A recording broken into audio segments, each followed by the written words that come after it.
여러분 안녕하십니까. 2월 14일 청와대에서는 대통령이 직접 자영업자와 소상공인 150여 명과 만나서 대화를 나눴습니다.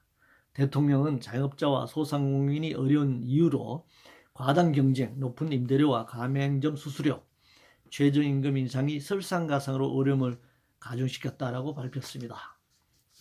최저임금도 어려운 요인이다 이렇게 말하는 것이 아니라 설상가상으로 어려움을 가중시켰다.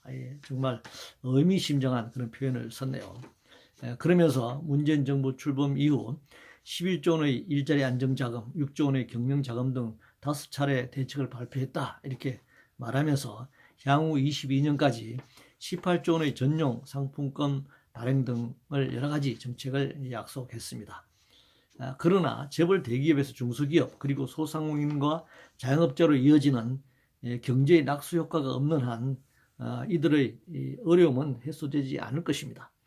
우리나라 경제활동 인구 중 자영업자 비율이 25%로 OECD 평균 16%보다 매우 높습니다. 일본은 10%, 미국은 6%에 불과합니다. 문재인 대통령은 과당 경쟁을 말하면서도 자영업자가 과잉이나 구조조정을 해야 한다는 것은 맞는 말이 아니다라고 했는데 이건 굉장히 잘못된 진단으로 보입니다. 미국이나 일본에 비해 자영업자 비율이 높다는 것은 노동자들 숫자가 상대적으로 적다는 것을 의미합니다. 이는 고용률이 낮기 때문입니다. 고용률이 낮은 것은 단순히 투자 생산의 문제만이 아니죠. 멕시코 다음으로 세계 최장시간 노동으로 고용을 확대하기 어려운 조건입니다. 거기다 탄력 근로제 확대 실시 등으로 노동시간이 더 늘어난다면 고용은 더 어려워질 것입니다. 또 구조조정과 정리해고로 역시 일자리가 줄어들고 있는 이 상황에서는 자영업의 과당 경쟁을 부추길 수밖에 없을 것입니다. 조기 퇴직당하고 정리해고 당하고 나서 갈 곳은 자영업자로 가는 길밖에 없고 결국 자영업자 비율이 늘어나고 자영업자들의 삶도 더 어려워질 수밖에 없습니다. 높은 임대료만 말하면서 금융거품과 결합한 부동산 대책을 세우지 않는다면 영세 자영업자의 높은 임대료 문제는 해결되지 않을 것입니다. 임대료 문제는 단순히 부동산 임대료로만 표현돼서는 안 되고 금융수탈의 결과입니다.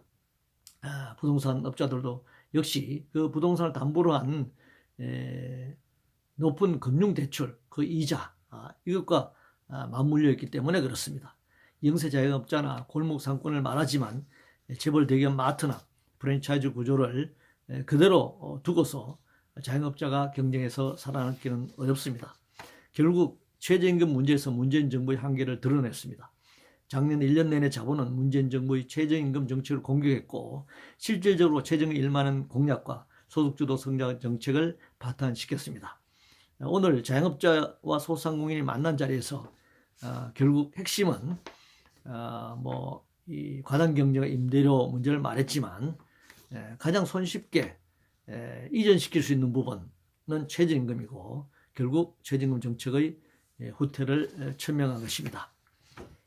재벌 해체, 정부는 계획이라고 말합니다만 재벌 해체, 금융 공공성, 토지 공개념, 노동시간 단축과 일자리 확대, 조세 부담률 정대를 통한 기본소득과 복지 확대 등 종합적 대책 없이 소상공인과 자영업자 대책은 사상누각일 뿐입니다. 경제 흐름을 갑을관계를 말할 때 우리는 자영업자와 알바 노동자의 관계를 갑을관계다 이렇게 말하는데 최저임금 관련해서는요. 그러나 이것은 갑을관계가 아니고 갑을병정 관계입니다. 갑은 재벌과 글로벌 대기업이고 을은 중기업이고 병은 소상공인과 영세 자영업자이고 정이 바로 최저임금과 알바 노동자 수백만 명의 최저임금과 알바 노동자가 갑을병정의 맨 마지막인 정의 위치에 있습니다.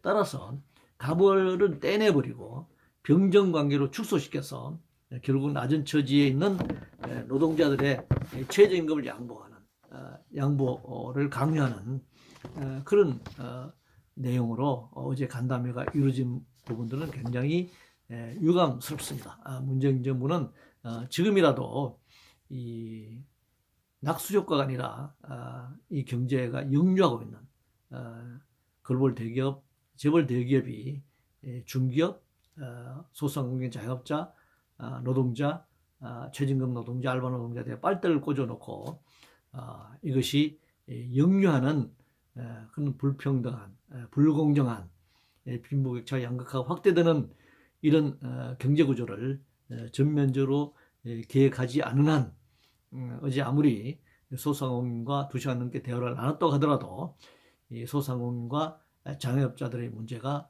근본적으로 해결될 수 없다는 사실을 분명히 인식할 필요가 있습니다.